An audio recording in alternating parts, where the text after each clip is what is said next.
Saudara sekalian, kita ucapkan selamat kepada Jenderal Dudung, saudara sekalian, yang berhasil dilantik pada hari Senin tanggal 27 April 2026 oleh Bapak Prabowo, saudara sekalian. Di mana beliau dilantik sebagai Kepala Staf Presiden, saudara sekalian, menempati tempat strategis. Kita sama-sama ingat bagaimana Jenderal Dudung, saudara sekalian, sebagai penasehat umum PWILS. Ini kawan Ki Haji Marudin, saudara sekalian, sekaligus membuat Rizik Syihab sakit hati, saudara sekalian. Di mana Rizik Syihab pernah menggelari Jenderal Dudung sebagai Jenderal Baliho, saudara sekalian. Selengkapnya mari kita sama-sama simak video berikut. Silakan. Apa FPI itu ngancam masyarakat pedagang dengan senjata? Enggak. FPI melakukan dakwah amar ma'ruf nahi munkar dan kemanusiaan. Dibubarin. Mau bubarnya galak lagi. Semua foto selamat datang Habib Rizik, saudara, di baliho diturunin. Dia beraninya memfoto sama Habib Riziknya enggak. Sampai sekarang nemuin aja enggak berani. Sama foto berani. Turunkan foto. Turun pasukan lengkap senjatanya. Astagfirullahaladzim. Giliran ada ormas preman tengar-tengir. Pakai teleponan sama preman. Gimana baik-baik aja ya. Giliran FPI saya ganyang FPI. Saya akan bubarkan FPI. Giliran ngomong sama preman tengar-tengir. Gerakan ini, gerakan itu terus kita dibikin apa lagi? Indonesia gelap. Matanya burem, Indonesia gelap. Ada yang mau kabur, kabur aja. Kok kabur aja ke sana? Mungkin ada yang mau kabur ke Yaman. Kesejahteraan Pak Dudung sebagai sosok yang sebenarnya kalau menurut saya membuat traumatik Pak Alwi FPI, karena memang pada saat itu Pak Dudung betul-betul melakukan langkah-langkah tegas yang tidak kompromi terhadap FPI, bahkan tidak tanggung-tanggung. Gambar-gambar atau baliho di setiap jalanan yang ada di ibu kota itu diturunkan semua, meski notabene baliho-baliho itu sudah dijadikan pemujaan lewat lagu-lagu yang dinyanyikan oleh jamaah FPI ketika merindukan atau kangen sama imam besarnya Rizik Syihab. Karenanya saya punya prediksi dari poin ini, wah ini pasti diskursus nasab ini rame dengan diangkatnya Pak Dudung oleh Pak Prabowo, ini pasti rame ini, karena setidaknya membuat jengkel para Habib Alwi yang merasa terganggu ketika harus komunikasi dengan Pak Dudung, atau trauma masa lalu yang membuat Pak Dudung itu ditakuti para habaib lewat ketegasan kebijakannya. Ternyata tidak hanya di situ. Pak Prabowo sendiri juga menyampaikan sebuah pidato yang sangat sudah tidak sinyal-sinyalan lagi, sudah tidak pakai isyarat lagi, tapi betul-betul sebuah ketegasan sikap Pak Prabowo, sampai menegaskan sebuah pernyataan untuk Yaman dengan bahasa yang saya nggak bisa mengulang karena lebih keras. Memang kabur ke Yaman sana misalnya. Ini kan luar biasa. Ini pernyataan yang lebih clear dari Pak Prabowo, yang sebenarnya sebelumnya sudah Pak Prabowo itu sudah memberi sinyal tentang bagaimana beliau ketika menggambarkan masyarakat kita, masyarakat pribumi yang menjadi masyarakat ketiga, inlander, dan di sana ada istilah yang disamakan dengan hewan misalnya, yang saya nggak perlu menyebut, nggak bisa menyebut nama hewan itu, meskipun itu sudah sangat familiar. untuk sebutan masyarakat pribumi sebagai kelas ketiga yang disamakan hewan itu menurut saya peninggalan kolonial yang memang harus dihapus. Dan Pak Prabowo sudah mengingatkan itu dengan apiknya tanpa harus menyinggung langsung, menyebut langsung nama. Tapi setidaknya itu sebuah sinyal yang bisa dipahami. Maksudnya kemana Pak Prabowo menyampaikan itu? Dan beberapa sinyal yang diantaranya juga disampaikan oleh Cak Imin sebagai Ketua Umum PKB dalam sebuah sambutannya ketika mengkritisi Nusron, relasinya dengan apa yang menjadi kemauan selera kepemimpinan Pak Prabowo, itu saya kira juga sinyal kemana Pak Prabowo sebenarnya.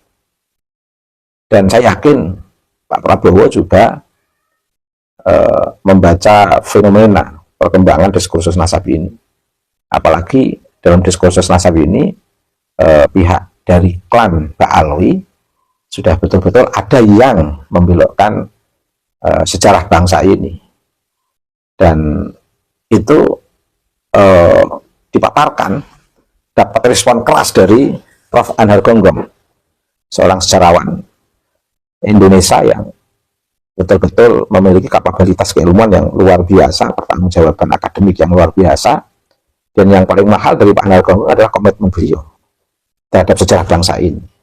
Beliau dengan terus terang tentang mereka yang membelokkan sejarah bangsa ini, yang terang-terangan nampak mudah kita baca semua, mereka adalah dari kelompok Alwi.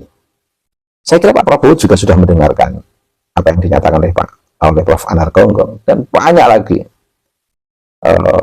sinyal yang paling mengejutkan dengan diangkatnya Jenderal Dudung. Lebih tidak sinyal lagi menurut saya, sebuah kaulun soreh, ungkapan yang clear, yang sudah jelas, mudah dipaham, perkataan beliau tentang kabur ke Yaman itu. Tapi permasalahannya sebenarnya sudah jelas sejak Gus Dur itu. Indonesia itu selalu saja dihadapkan pada sebuah masalah.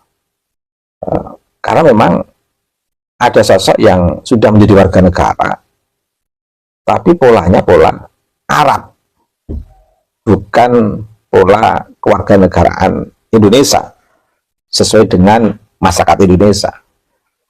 Jadi wong Jawa, orang Jawa ini jadi wong Indonesia enggak mencerminkan prinsip etik Indonesia yang penuh sopan santun. Buat masalah, buat geger, dan sampai Gus Dur dengan tegas, lagi-lagi dia, tangkap itu Rizik Syihab itu. Saya lihat Pak Prabowo semakin kesini semakin memahami fenomena yang terus tidak putus, seolah-olah setiap zaman itu ada saja penanda-penanda dari klan mereka itu yang betul-betul menciptakan sejarah yang tidak bagus. Berita terbaru dilantiknya menteri baru dan juga staf kepresidenan berikut pejabat-pejabat lainnya. Rotasi terbatas kabinet Merah Putih Indonesia Raya. Ada yang perlu kita syukur bersama, yaitu penasihat Kasepuan Perjuangan Wali Songo dan Laskar Sabilillah Indonesia, beliau Jenderal Dudung Abdurrahman, menempati posisi sebagai Kepala Staf Kepresidenan. Alhamdulillah, biidznillah, beliau diberikan amanah. Semoga amanah ini bisa beliau jalankan secara amanah, ya, menyeluruh untuk maslahah rakyat Indonesia, bahkan tidak hanya yang pro dengan beliaunya saja, tetapi juga yang kontra, karena kalau sudah menjabat mewakili kepentingan rakyat itu ya semuanya. Walaupun beliau kawan saya seperjuangan dalam kepengurusan PWILS pusat, tetap jika beliau salah ya dalam kebijakannya ya saya akan mengkritiknya juga gitu. Nanti berikutnya adalah Jenderal Ahmad Nur Wahid juga harus menempati posisi-posisi strategis ya, karena demi kemaslahatan bangsa dan negara ini. Ini kabar gembira karena sebelum beliau menjabat sebagai penasihat presiden ya, bidang pertahanan ya, beliau sudah pernah dilecehkan oleh Kang Mas Rizik Syihab ya, dengan pelecehan yang ya luar biasa ya, mengkiaskan dengan nama hewan ya, yang tidak patut untuk diucapkan ya, yakni jenderal ya, gitu. Ya, ini akan menampar muka dan mental dari Kang Mas Rizik Syihab juga, supaya beliau sadar ya bahwa ternyata perjuangan Jenderal Dudung dan kawan-kawan ini bukan untuk segelintir umat saja, segelintir kepentingan ya masyarakat dan rakyat saja, tapi secara keseluruhan menaungi, melindungi, mengayomi seluruh rakyat Indonesia yang berbeda-beda pemahamannya, suku, bangsa, ras, dan agamanya. Jadi syukur alhamdulillah, tetapi pesan saya kepada Jenderal Dudung Abdurrahman, jangan terlalu dekat dengan Dik Hussein Baagil Tuban itu. Ya, kan kawan ya, tapi jangan percaya, itu orang yang suka berlindung ya di balik kekuasaan yang ada. Kalau salah ya tetap salah, ya benar ya tetap benar. Dalam masalah perubahan sejarah dan makbarah di Sunan Bonang Tuban ya, yang salah ya tetap salah, yang benar ya harus dikatakan benar. Jadi ini pesan saya terhadap beliau, Jenderal Dudung sebagai Kepala Staf Kepresidenan dalam Kabinet Merah Putih Indonesia Raya. Jadi walaupun kami ini kawan, tetapi jika salah ya tetap kita lawan gitu. Belum sudah dilawan ya tetap kita dukung ya. Pemerintah kita dukung. Kalau ada yang perlu dibenahi ya kita benahi. Termasuk diantaranya adalah tentang kebijakan MBG, kan sudah ada tindak lanjut ya untuk ditinjau kembali, dan insya Allah nanti juga akan diperbaiki gitu loh. Jadi tidak ingin menjatuhkan ya pemerintah sekarang, karena proses pemilihan kepala negara itu perlu biaya yang cukup besar jumlahnya gitu loh. Jadi tiba-tiba jatuhkan ya jangan gitu loh. Kita kasih masukan 1, 2, 3 langkah ya untuk perbaikan. Tetapi kalau tidak digubris ya dengan peringatan gitu loh. SP 1, 2, 3 kan begitu. Nah, ini demi kebaikan bersama. Sebenarnya Pak Prabowo ini tidak menutup ya nasihat masukan ya dari luar demi kebaikan bersama, tidak. Ya alhamdulillah beliau mengangkat dan mempercayakan istana kepresidenan kepada beliaunya Jenderal Dudung Abdurrahman. Bukan masalah benci atau tidak benci ya di sekitar Pak Presiden ini orang-orang militer semua ya, tidak masalah itu. Yang penting itu kebijakannya. Siapapun presidennya, siapapun menterinya ya, DPR-nya, gubernur, bupati, wali kota, camat, kepala desa, RW, RT-nya, siapapun. Yang penting benar-benar mengedepankan kepentingan rakyatnya. Rakyat yang mana? Ya rakyat yang menghendaki pengayoman. Sebagai pengayom harus ngayomi yang diayomi ya rakyat semua, umat manusia Indonesia, baik yang ada di tanah air Indonesia ataupun yang di luar negeri sana. Jangan sampai kasus-kasus seperti misalkan ya kebijakan tentang militerisme Satpol PP yang berlebihan. Ada rakyat berusaha jualan di pinggir jalan tanpa ada peringatan, langsung angkut, jual soto, mie, ya, jual kikil, lontong, dirampas sak rombong-rombongnya, dimakan untuk mayoran staf. Nah ini kan tidak boleh. Gitu. Ini namanya penjajahan gaya baru. Kalau toh butuh ketegasan harus ada solusinya. Pemerintah memiliki wewenang ya untuk menertibkan, membersihkan, ya, menjaga suasana kota. Tapi juga punya kewajiban untuk mensejahterakan rakyatnya. Jangan hanya sepihak saja. Oleh sebab itu saya nasihati kepada segenap anggota Satpol dimanapun berada. Apakah Anda tega makan, ya, jualan, ya, rakyat miskin yang kulaan dengan modal hutangan itu? Coba jenengan pikir bareng-bareng. Kasih peringatan 1, 2, 3. Itu kalau masih bandel ya diangkut, tapi barang dagangannya kasihkan lagi ke pemiliknya, itu jangan dimakan.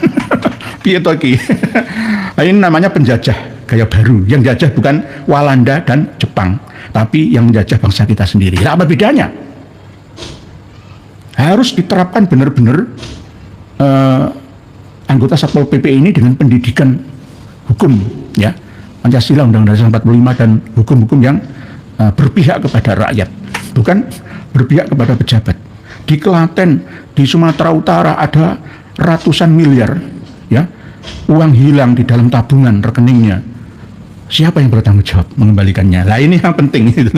Sambil membaca tulisan panjenengan semua, ya, karena malam hari ini tidak begitu fokus membuka data, hanya membaca peristiwa yang baru saja terjadi, khususnya pelantikan terbatas Kabinet Merah Putih Indonesia. Pak Rifangga hadir ya, yuk. Siap Pak Rifangga dari Banyuwangi. Pak Joko Nur, Assalamualaikum. Waalaikumsalam. Dari Mas Nur, monggo Pak Joko Nur.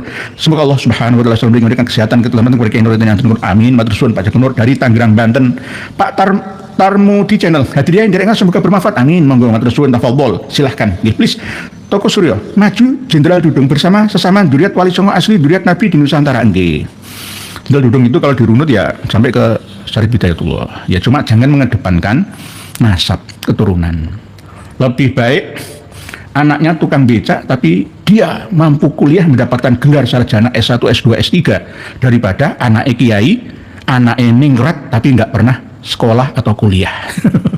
Jadi jangan mengandalkan keturunan, lebih mulia ya anaknya tukang cuci baju, laundry, kerjanya becak bapaknya tapi mampu kuliah sampai S2. Itu lebih mulia daripada yang aku cucu Nabi kita. Apalagi dengan Habib, wah nggak ada apa-apanya, nggak ada apa-apanya. 70 Habib yang alim, yang mengandalkan keturunannya, lebih mulia satu orang anaknya petani yang mampu menyelesaikan pendidikan di fakultas kedokterannya. Wah hebat itu. Oke, jadi kemuliaan itu bukan nasab tapi keilmuan. Apa gunanya KRT misalkan seperti saya ya, ya akan kalah dengan anaknya Pak RT yang kuliah ya sampai futuh, apalagi Kamlut, wah luar biasa. Pak Dai Pak Ahmad, Assalamualaikum. Waalaikumsalam. Pak Fahmi Mubarok, suwantenipun berebet ya. Halo, tes. Mungkin awal-awal tadi Pak, nggih. Pak Fahmi Mubarok, alhamdulillah ini kata admin sudah nyaring ya, suara saya ya serak-serak campur basah. Suwantenipun, suwanten itu bahasa Jawa kromo inggil. Suworonipun ya. Suwantenipun. Jadi kita ini harus banyak belajar lintas bahasa. Terkadang ketika kawan-kawan kiai dari Madura itu membaca manuskrip Jawa itu kadang-kadang kesulitan karena generasi 50 tahun belakangan ini itu kurang mendalami bahasa Jawa kromo inggil. Tapi kalau yang umur 60 tahun ke atas bisa. Madura global, amin ya Rob. Matur suwun Madura global. Pak Ahmad Soleh, semoga bermanfaat, amin. Pak Bambang Nuryanto, Assalamualaikum. Waalaikumsalam. Wah banyak yang kepanasan ini kiai, nggih. Nggih kepanasan ya. Ya dulu itu kan pernah ya. Pun jeruk itu kan ya dikepung ya sama tentara pada waktu zaman presidennya Pak Joko Widodo itu ya. Nah sekarang Jenderal Dudung ini kan ternyata ya tidak salah. Dulu itu orang sempat menyalahkan beliau. Cucu Nabi dilawan, kualat orang. Oleh sebab itu saya sarankan kepada kawan-kawan yang ada di FPI atau yang ada di Jatma Aswaja atau Ahibaya semuanya untuk sadar, ayo bareng-bareng melawan khurafat, ya, melawan penyesat, ya, yang menyesatkan umat itu yang harus dilawan. Yang paling penting lagi itu menyadarkan kawan-kawan yang ada di Lembaga Dakwah Islam Indonesia, itu tugas kalian. Kalau memang benar-benar tujuan berorganisasi kalian itu untuk kebaikan kemaslahatan umat, gitu loh. Kalau itu tidak panjenengan lakukan ya maka ya sama dengan bohong. Yang kalian bela itu siapa? Berarti jujur. Misalnya, tapi tetap ya. Lalu ke apa, Cang? Enggak, ya. Mohon dimaafkan karena sinyal yang kurang memberi sahabat. Memberikan sinyal sahabat kepada kita, ya kita beralih ke lainnya, tapi tetap kita mengudara. Mohon dimaafkan ada delay beberapa waktu karena gangguan. Mohon dimaafkan sekali lagi, mohon maaf yang sebesar-besarnya. Kita teruskan kembali kajian kita yang berhubungan dengan peristiwa sambil membaca tulisan panjenengan semua. Pak Istanto Maulana, Rizky ketar-ketir, siap. Pak Nur Asim, Assalamualaikum warahmatullahi wabarakatuh. Ikut nyimak ya Nur ya. Semoga sehat selalu, saya keluarga, amin. Matur suwun doa pun.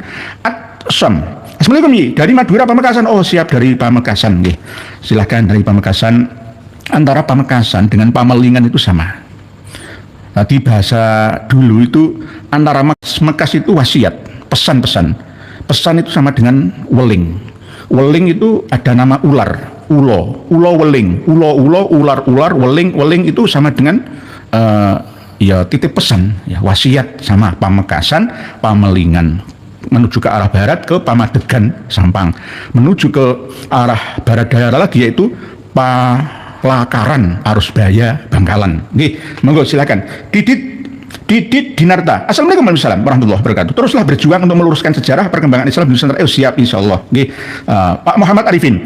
Alhamdulillah semoga amanah, berkah dan bermanfaat. Amin. Matur nuwun. Pak Pepes. Ini tolong ya Pak Pepes. Akunnya itu dirubah ya. Jangan begini lah nanti. Sampai nyimak monggo. Waalaikumsalam nggih. Tolong nggih Pak Pepes. Pak Jayadi, Kabib sudah masuk di semua lini pemerintahan Pak Yonggi. Kita harus tetap waspada. Alhamdulillah ada angin harapan baru ya, kepala staf kepresidenan ya dilantik baru tadi, Jenderal Dudung Abdurrahman ya, semoga membawa kemaslahatan ke depannya. Matur suwun atas nyimaknya panjenengan. Pak Muhammad Ihya. Tangsel nyimak Pak Yai. Oh, Muhammad Ihya nih. Sebab kemarin itu ada anak kecil yang lahir karena saking cintanya terhadap saya. Beliau itu memberi nama Muhammad Ihya kayak ini. Monggo silakan Pak Zero Point. Assalamualaikum. Kalau lihat provokasi Habib Rizik di YouTube, suara pendukungnya sepertinya anak ABG atau remaja, merusak akhlak generasi muda. Sebenarnya saya itu kasihan Pak Zero Point. Kasihan, tapi dikasihani itu kurang mengerti itu loh. Korban mereka itu korban doktrin. Sama seperti wafatnya 6 santrinya Kang Mas Rizik Syihab itu kan ya bela membabi buta tanpa ada yang menjelaskan kepada mereka yang jadi korban itu ya. Jadi saya menyalahkan polisinya dan menyalahkan santri 6-nya itu sama-sama salahnya. Lah yang paling salah lagi adalah Kang Mas Riziknya. Kang Mas Rizik ini harusnya sebagai pemimpin itu rela berkorban demi bawahannya, kan begitu, itu namanya pemimpin yang kesatria itu. Kalau pemimpin kok yang berkorban biar bawahan saya itu berarti pemimpin yang itu terus saya dengan teruskan sendiri. Pak Israel Kampret, semoganya dilantik jadi pejabat yang amanah Pak Yunus. Siap. Kalau tidak amanah alias khianah, ya walaupun itu kawan kita sendiri seperjuangan, ya kita kasih masukan. Jadi kita ini adil, diluhu akrobuli takwa, berlaku adillah kalian karena itu akan mendekati ketakwaan. Jangan sampai iki konco dewi, dulur dewi, bolo dewi, salah dibelo, ya enggak gitu loh. Ya begitu juga seandainya saya salah, ya saya harus disalahkan, diingatkan. Jangan sampai malah dibela, ya jangan.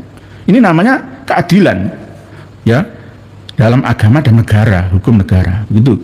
Pak Udin, Assalamualaikum warahmatullahi wabarakatuh. Brebes hadir, dari ngasih monggo. Pak Tarmuji, Kabib Rungkat Salam Kota Malang, oh siap monggo. Pak Ahmad Kahar, Assalamualaikum warahmatullahi wabarakatuh. Dari Pekalongan, Pak Gia Aromah, oh Garomah. Bojo terus luruskan secara siap. Pak Riwanto, kalau Kabib bisa nyandawir, minta malak ilmunya nol. Banyak yang masih belum open media sosial.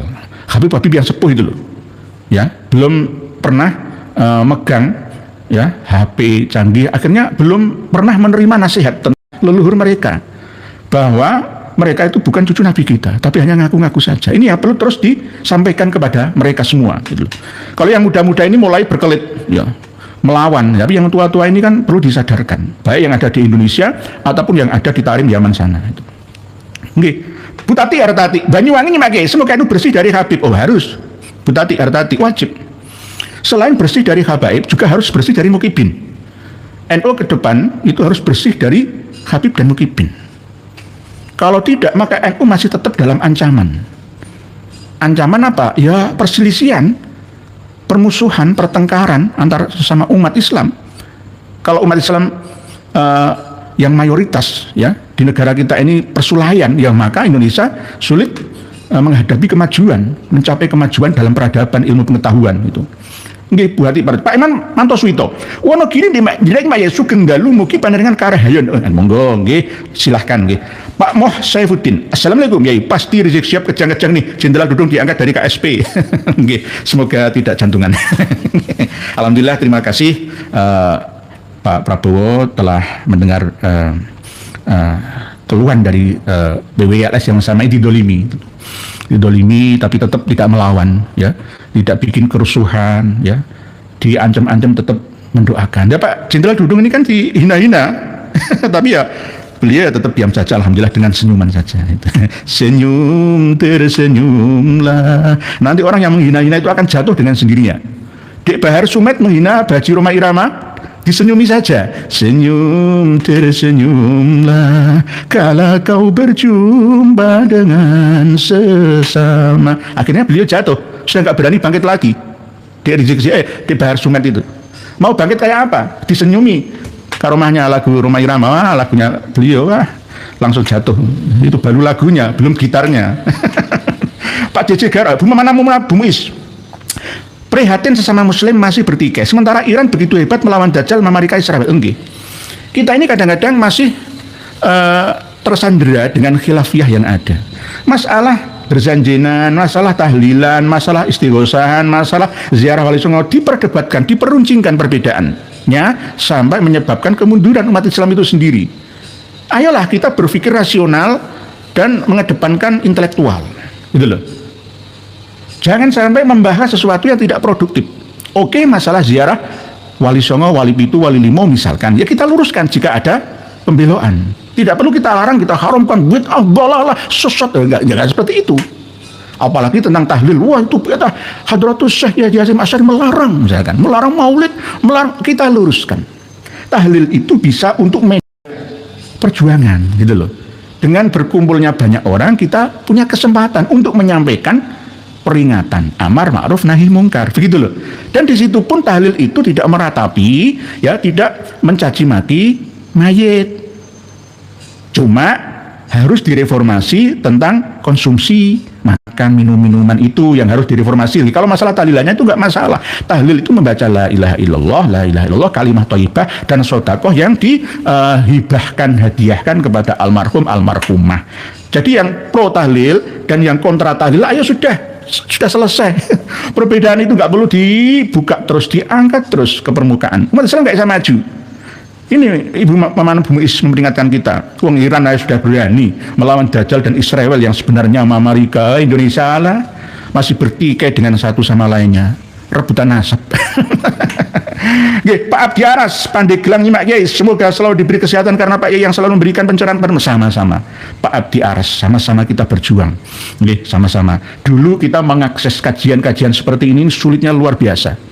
Kan nggak ada kita langsung bisa komunikasi dengan penceramah dalam pengajian yang ada, atau apalagi dengan kiai, ya kan kita sungkan luar biasa ya. Sekarang kan biasa-biasa saja itu melalui media, dengan duduk manis di atas sofa, di atas tempat tidur Anda, cangkruan di warkopan dengan semua bisa langsung nulis komentar, langsung kita bahas bersama secara spontanitas. Oh, hebat, luar biasa. Nggih, Pak Biaras silahkan Pandeglang. Ya, di sana tuh Pande itu yang tukang ya besi, membakar besi itu, tapi khusus untuk barang yang berbentuk gelang.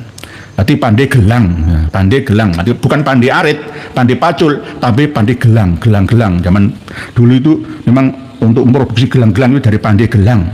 Sekarang ikut Provinsi Banten. Nggih, monggo Pak Biaras. Pak Rus di Jomo, Yahudi Yakub Abraham vs Yahudi Askenazi Kaukasus. Nggih. Kalau Yahudi yang asli itu minim sekali, ya, ada di negara Israel sekarang ini. Orang-orang yang sekarang mendirikan negara Israel itu dulunya adalah orang-orang Yahudi agama, bukan keturunan Abraham atau Abram, bukan. Tapi orang yang memeluk agama Yahudi, ya, peninggalan dari Yehuda dan keturunannya.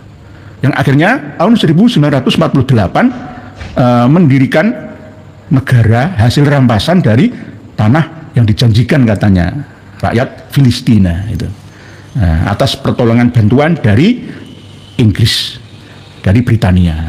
Nah itu aslinya itu mereka itu asli Eropa, ya, orang Polandia, orang Ukraina, orang Rusia, orang Belanda, orang Jerman, ya, Italia, kumpul bareng-bareng, ya, mendirikan satu negara karena dibasmi oleh partai Nazi Jerman yang berkuasa, lari kemana-mana. Akhirnya berdasarkan data kuno yang ada, tanah perjanjian di tanah Kanaan, ya, dari pelarian Nabi Musa dan berikutnya menuju ke sekarang yang katanya Palestina itu adalah Israel Raya yang dijanjikan Tuhan mereka. Itu Kaukasus. Nur Habibah, Wali Songo diklaim Rizik Syihab sebagai klan Ba'alawi Kiai. Pripun pendapat Kiai? Salah total. Karena di Rizik Syihab nggak belajar sejarah. Pertama kali yang membelokkan nasab Wali Songo ke Ba'alawi itu adalah Habib Alwi bin Thohir Al-Haddad yang dimakamkan di Johor Bahru, Malaysia sekarang, yang turut mendirikan Jam'iyah Robitoh Alawiyah. Lalu diteruskan oleh Salim bin Jindan. Jadi sekelas Hadratus Syekh Mbah Khalil Bangkalan itu kena prank sama Habib Salim bin Jindan ini. Kena prank. Jadi Wali Songo dibelokkan ke Ba'alawi. Sudah kami terangkan kemarin itu ya, bahwa Wali Songo itu bukan Ba'alawi. Yang mengatakan Wali Songo Ba'alawi itu ya termasuk pengikutnya Dajjal, Al-Kadzab, pembohong besar. Jadi mulai dari Alwi bin Thohir Al-Haddad, kedua Salim bin Jindan, ketiga ya ada keluarga Syihab, yakni Dia Syihab yang memberi footnote kitab Syamsul Zahirah karya Habib Abdurrahman Al-Masyhur. Lalu diteruskan lagi dengan karya yang kedua, yakni Al-Imam Al-Muhajir menggandeng seorang ulama Indonesia, Yai Abdullah bin Nuh dari Cianjur itu. Itu ceritanya. Jadi dulu nggak ada. Wali Songo Ba'alawi itu nggak ada. Lah, kita jangan mudah percaya dengan gambar-gambar Wali Songo itu. Nggak ada seperti itu. Pangeran Diponegoro itu aslinya begini, ini. Ya seperti kayak saya ini. Kalau pas perang Sabil, berkuda putih, berpakaian putih, itu ya nggak seperti itu. Nggak seperti itu. Itu imajinasi ya dari Raden Saleh saja. Nanti Pangeran Diponegoro ya, Wali Songo ya sering pakai baju-baju seperti ini. Karena ya jawani wong dakwah mengislamkan Nusantara ya harus Nusantarani. Lah kalau Habaib Ba'alawi ini kan tidak. Ingin memba'alawikan Nusantara, ingin meyamanisasikan Nusantara, ingin mengarabisasikan Nusantara. Kalau Wali Songo tidak. Coba kita ingat syair-syair karya Wali Songo itu. Apakah banyak yang berbahasa Arab? Tidak. Ler ilir tanduri wesumi lir ta ijo royo tak senggo temanten anyar. Basa Jawa. Turi putih ditandur ning kebon agung. Turi putih ditandur ning kebon agung. Ana cleret tiba nyemplung. Mbok kira kembangi apa? Mbok kira kembangi apa? Basa Jawa kabeh enggak ada. Seperti ya tarimu enggak ada, nol, nggak ada itu, nggak ada. Bah Kanjeng Said Rahmat, Mbah Sunan Ngambel itu juga begitu. Ajarannya ajaran yang menyentuh kalbu. Misalkan yang ditinggalkan oleh beliau apa? Moh nglakoni perkara maksiat 5, ono gapura 5 dan lain sebagainya itu gitu loh. Itu nggih. Berikutnya Pak Nur Habib Bangki tadi Nur Habib Bangki. Anak mempawah. Assalamualaikum warahmatullahi wabarakatuh. Semoga sehat selalu dan panjang umur. Wah ini Kalimantan Barat. Dulu Sultan Matan sebelum direbut ya oleh Abdurrahman Al-Ghadri itu dikuasai oleh orang setempat. Bahkan para penguasa mempawah itu gonta-ganti, kadang penguasa dari Dayak, kadang dari Melayu asli pribumi Warunadipa dan Swarnadipa Sumatera. Tapi setelah dikudeta oleh Abdurrahman Al-Ghadri, putranya Habib Husain Al-Ghadri, nah, akhirnya Koslah mendirikan Kesultanan Pontianak ini gitu loh. Jadi orang pendatang mau menguasai daerah yang didatangi itu sejak dulu, mulai tahun 1700-an Masehi. Padahal kalau saya teliti ya, Habib Husain bukan Habib, itu Syekh aslinya, Syekh atau Sayyid ya. Sayyid Husain Al-Ghadri yang memperanakkan Abdurrahman Al-Ghadri itu bukan Al-Ghadri aslinya, Al-Qadiri. Jadi bisa keturunan Syekh Abdul Qadir Al-Jailani. Karena apa? Haplogrupnya, hasil tes DNA-nya itu ada yang R. Kalau Al-Ghadri misalkan sekelas Sultan Hamid Al-Ghadri ya misalkan ya, katanya Habibnya, ternyata Durya Al-Ghadri sekarang ya, mohon maaf, ada yang menjadi menantu dari Pondok Al-Fatah Temboro Magetan dan sudah ada hasil tes DNA-nya. Ternyata enggak GM201. Ya berarti kan bukan Ba'alawi, tapi diba'alawikan. Jadi ini selegenci. Nanti yang terjadi di misalkan Kabupaten Kuburaya, Kalimantan Barat sana ya kan banyak kan marga-marga Ba'alawi dan non Ba'alawi yang ada di satu kabupaten itu. Ada 600-an kalau nggak salah. Dan banyak sekali marga-marga di sana. Ada Latas, ada Bajuber, campuran antara Al-Irsyad dengan Ba'alawi. Sampai sekarang. Coba dites. Dites kalau nggak percaya. Jadi Sultan Hamid Al-Qadri itu kemungkinan besar malah justru Said Syarif asli, bukan Ba'alawi, tapi diba'alawikan. Bisa juga. Bisa juga gitu. Karena kalau saya teliti ya, orang Dayak asli itu haplogrupnya itu Q A B C D F G H I J K L M N O P Q sama dengan orang Indian, penduduk asli benua Amerika. Pelarian nenek moyangnya itu dari Dayak, dari Nusantara. Tapi ketika ditelusuri lagi 20.000 sampai 30.000 tahun yang lalu itu sampai ke Formosa, Taiwan ya, sampai ke Siberia katanya. Tapi kalau menurut saya tidak, justru sebaliknya. Pusat peradaban manusia di dunia ini dari Nusantara. Sebelum tenggelamnya Laut Jawa, Natuna, Selat Malaka, Selat Sunda, Selat Madura, Selat Bali sana. Itu. Coba dengan teliti nanti ya. Jadi orang-orang Dayak itu 20 sampai 30.000 tahun yang lalu itu sudah ada. Orang-orang Papua itu 50 sampai 60.000 tahun yang lalu itu sudah ada. Nabi Adam belum ada 8.000 tahun yang lalu. Nanti kita bahas bersama. Anak membawah, gara dari membawah ini.